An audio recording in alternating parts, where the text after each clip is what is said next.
જય દ્વારકાધીશ ખેડૂત મિત્રો, આજે અમે શક્તિનગર ધરમપુરમાં આવેલા છીએ બટેટા જોવા. બધેના બટેટા બહુ જોયા, પણ આજ એક છોકરી ચાંદની બેન કરીને છે, એના બટેટા જોવા આવ્યા છીએ.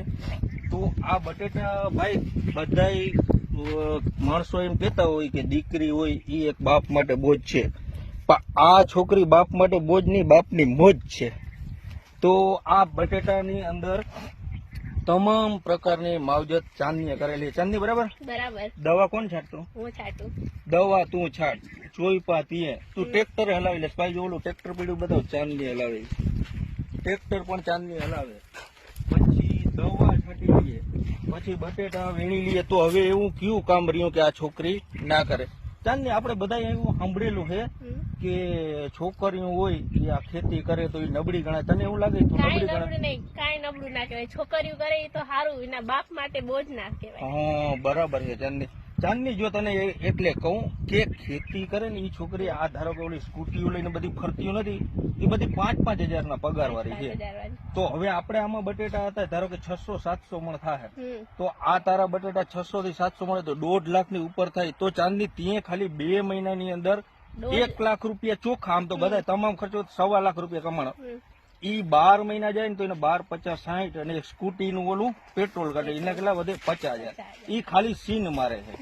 એટલે તને ઈ કોઈ પહોંચવાના નથી. એટલે ટૂંકમાં તને ખેતી કરવા શરમ નથી આવતી ને? મને જરાય શરમ નથી આવતી. આ તો મારો શોખ છે, મને મજા આવે ખેતી કરવાની. મજા આવે ને?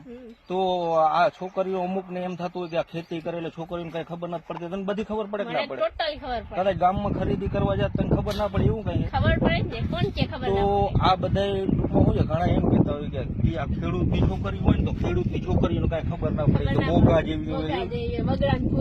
એનું તારી પાસે ચાંદની મને નથી લાગતું કાંઈ એનું આવતું હોય.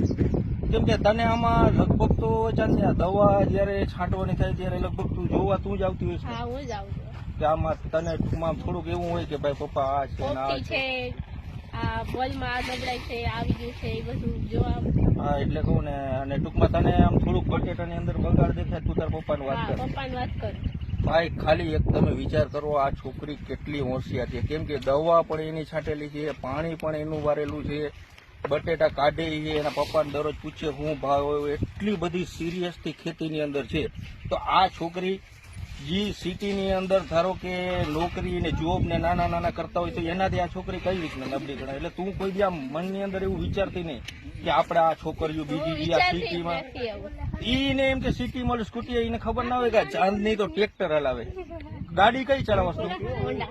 હોન્ડા ચલાવ, બરાબર. લગભગ ગાડી ચલાવી લે ને, મતલબ કેમ કે તું હોન્ડા ચલાવ તો કોઈ પણ ગાડી ચલાવી શકે. ચાંદની તારા બટેટા બહુ ખરેખર એક નંબર ના. તો અમારી પાસે જ બિયારણ લેવાનું તારા પપ્પાને તો કેવું લાગ્યું આપણું? સારું બિયારણ? સારું, બહુ સારું. ઓલે ફેરે તો અડધો ભાગ વાવો છે આખો. બરાબર. તો આપણું બિયારણ ને આમ દવા ને બધી બરાબર આવતી? તું અહીંયા છાંટતી બરાબર? બરાબર જ છે. બરાબર. એક ફેરે ફુવારો માર્યો એટલે ટોટલી બીમારી વહી જાય બટેકાની. બરાબર. એટલે આપણે એક છંટકાવમાં જ બીમારી હાલી જતી. ચાંદની આ જોઈ લે તું બટેટા ખાલી આ બતાવ. આમ જઈ તો ચાંદની ખેતી કરવાની મજા આવે ને? મજા આવે. તારો સંદેશ શું છે? બધી છોકરીઓ ધ્યાન દઈને ખેતી કરે તો એમાં કાંઈ પ્રોબ્લેમ નથી એમાં. ચાંદની હું એમ કહું ભણાય ખરું, પણ ખેતી કરી તો કઈ વાંધો નથી. કાંઈ વાંધો નથી. તો આપણે ખેતીમાં સારું એવું કમાય છે કે નહીં? સારું કમાય. ભણવા કરતા તો સારું જ કમાય છે. બરાબર ને? તો આપણે ટૂંકમાં ભણવા પૂરતું ભણી લેવાનું, પછી ખેતી કરીએ તો કઈ નબળા નથી ને આપણે? કાંઈ નબળાઈ નથી. તો આ ઓલી જે સ્કૂટીઓ લઈને મતલબ જાય એનાથી તું ઉપર છું ને? એનાથી તો ઉપર છું. એમ ને? પાકું. Thank you Chandni. Thank you.